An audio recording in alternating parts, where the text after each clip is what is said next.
Assalamualaikum warahmatullahi wabarakatuh. Perkenalkan, nama saya Amalia Nur Afifah dengan NIM 2228282000003. Perkenalkan, nama saya Putra Yuni, NIM 222282800007. Perkenalkan, saya Rini Nur Aini dengan NIM 2228200008. Perkenalkan, nama saya Sausa Nabila dari kelas 2A Universitas Sultan Ageng Tirtayasa. NIM 2228200013. Perkenalkan, nama saya Deli Oktaviani dengan NIM 22282000022. Psikologi pendidikan. Oh iya, kalian tahu nggak sih psikologi pendidikan itu apa? Psikologi pendidikan merupakan cabang ilmu psikologi yang mempelajari tentang karakteristik individu dalam setiap perkembangannya.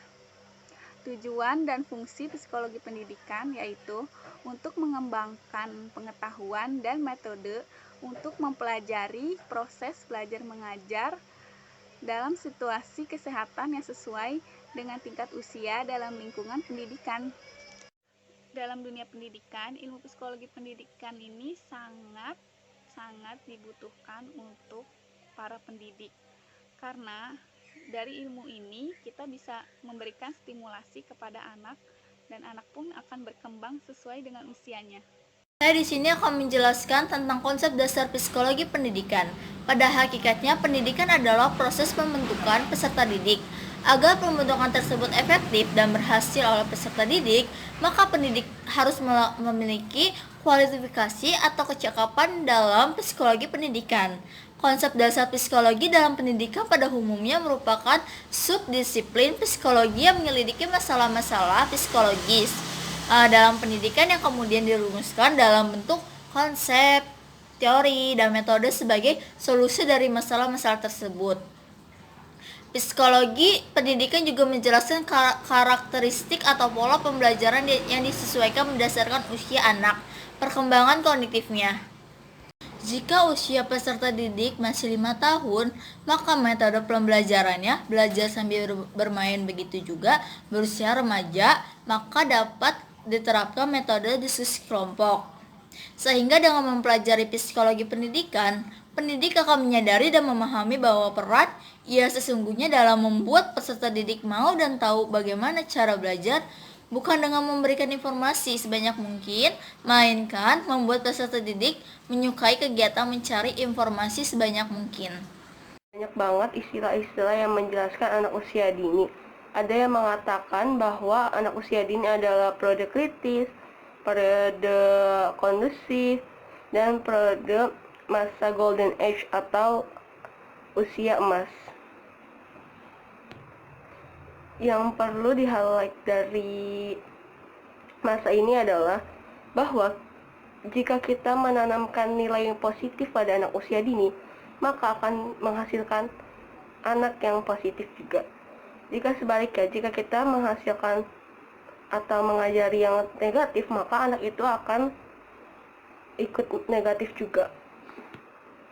Di periode emas ini adalah masa yang tepat untuk educator atau parents untuk mengembangkan simulasi-simulasi yang baik untuk anak usia dini.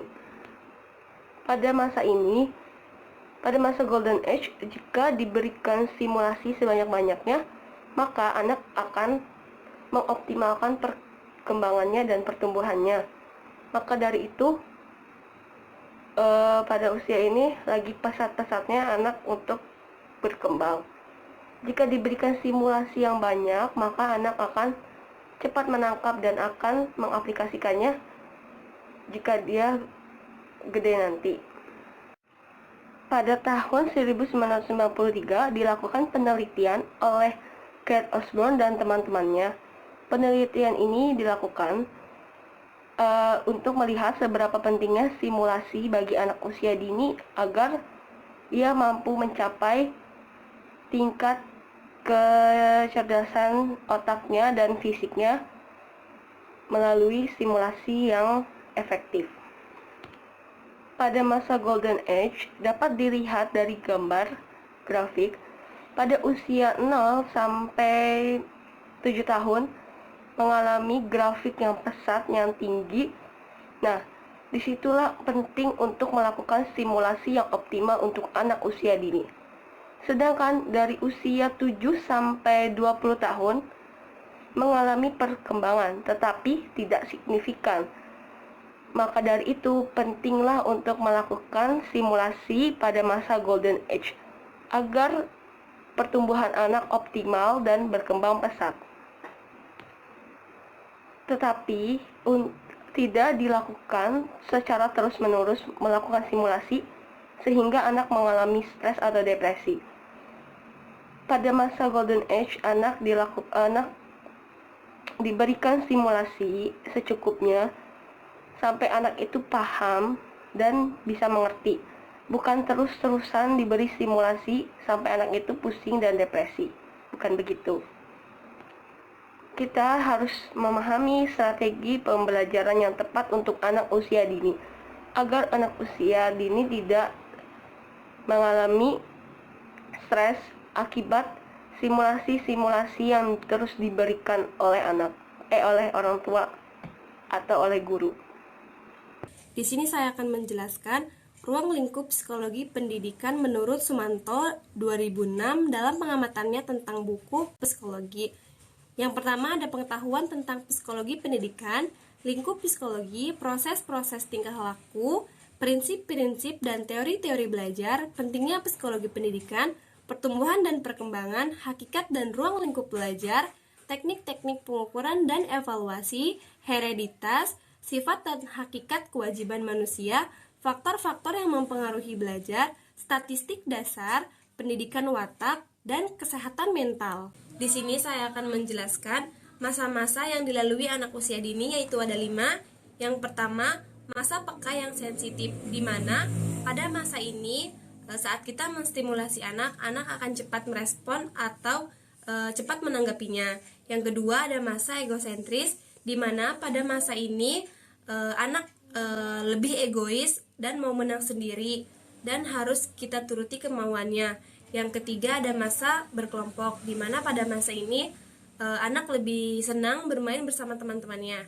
Yang keempat ada masa meniru, di mana pada masa ini anak akan meniru apa yang ia lihat.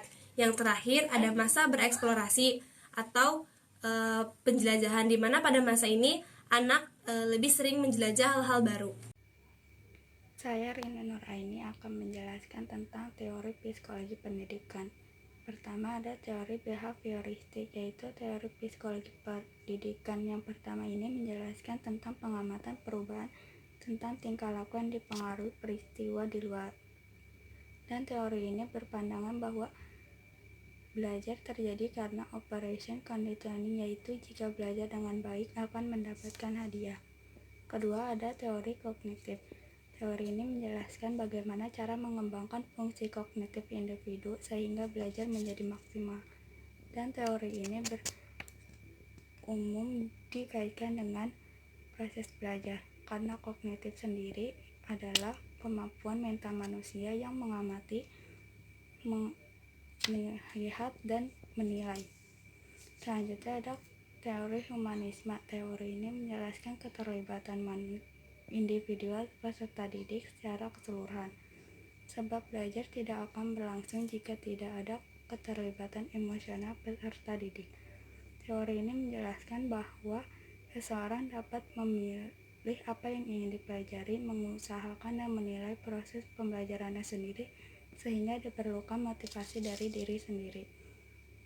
Terakhir ada teori konstruktivisme sebagai teori psikologi pendidikan mengenal filsafat belajar pertama kali sudah terungkap dalam tulisan ahli filsafat, yaitu Giambattista Vico tahun 1710, yang mengemukakan bahwa orang hanya dapat benar-benar memahami apa yang dikontribusikannya sendiri. Asumsi dari teori ini adalah setiap orang pada dasarnya sudah memiliki pengetahuan tentang sesuatu yang akan dipelajarinya. Manfaat psikologi pendidikan bagi pendidik yaitu ada 3. Pertama, peka terhadap perilaku dan kebutuhan manusia untuk mengejar. Kedua, mengatasi masalah-masalah yang terjadi pada diri peserta didik. Ketiga, mengetahui gejala-gejala yang ditimbulkan peserta didik dalam proses belajar mengajar. Bagi peserta didik ada 4, yaitu meningkatkan kemampuan dan niat untuk mencari dan mendapatkan ilmu. Kedua, mengenali naluri dan potensi belajar. Ketiga, mengembangkan diri menjadi manusia pembelajar. Keempat, bertekad untuk meningkatkan harkat dirinya lebih baik dibanding dengan generasi sebelumnya.